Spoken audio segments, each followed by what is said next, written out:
Hi foodies, you're welcome back to my channel. If you love quick and helpful kitchen tips, then you're in the right place. Today I'm going to show you how to blanch spinach properly so that it stays fresh and green. Have you ever noticed how spinach turns dark and soggy when you cook with it? Well, blanching helps to keep the vibrant green color and reduces excess moisture in your food. And it's perfect for soup, stews, and whatever you love to cook with it. So let's get right into it.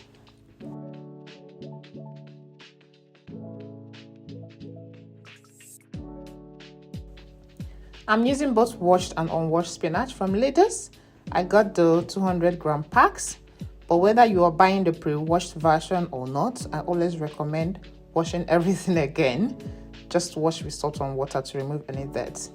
So I have 7 packs here. Yes, I know that sounds like a lot, but you know how spinach shrinks when it cooks, so that's okay. Now let's wash this thoroughly with water and salt.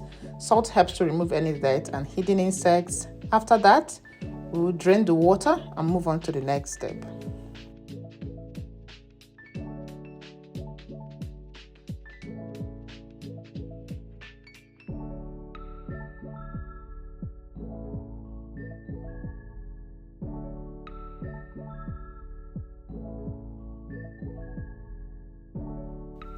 I already have a pot of boiling water ready. Now, let's transfer that into the spinach. So if you're blanching a large quantity, you might need a big container or you might decide to do it in batches.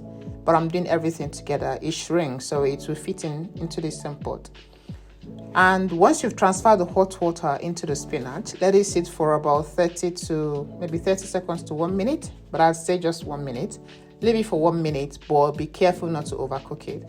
Just stir everything together. Let the hot water touch every part of the spinach. It's just enough time for it to soften, but do not overcook because the longer the hot water stays in there, the more the spinach is cooking.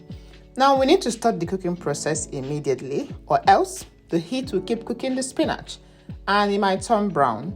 So go on to sieve that.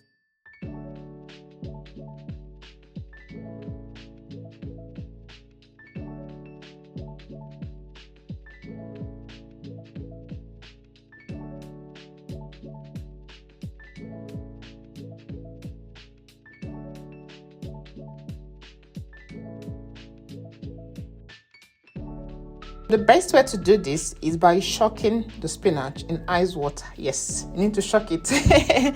Shock it to get it soft. Now, you can either have a bowl of ice water ready and then transfer the spinach in it, or you can do it the way I did by pouring the cold water and ice directly over the spinach. Both method works, but having the ice water ready beforehand is usually the best. Now let it sit for about 1 minute, then drain it out.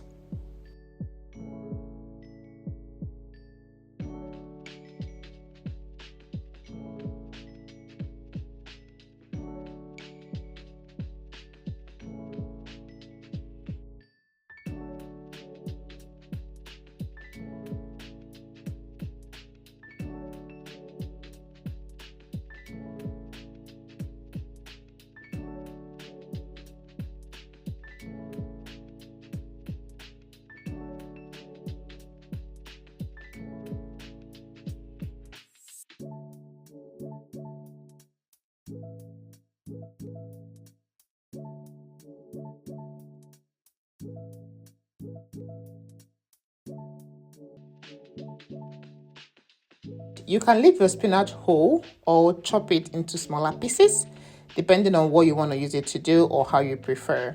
If you're not using it immediately, this is how you could store it.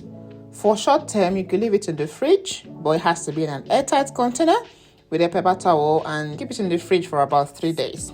But if you want to store it for a long term, then freezer is your go-to. So pack that in a Ziploc bags and freeze it for up to 3 months. When you need it, just take some out, thaw, and use it directly in your meals. And this is how my spinach looks in my vegetable soup. It's still fresh and green. It's no more dark, no more soggy spinach, just perfect, vibrant green, just the way I want it. So if you've been wondering how to keep your spinach looking fresh in your dishes, now you know. So give this method a try and let me know how it turns out in the comments. Also, don't forget to like, subscribe, and turn on the notification bell for more amazing kitchen tips. and recipes. See you next time. Bye.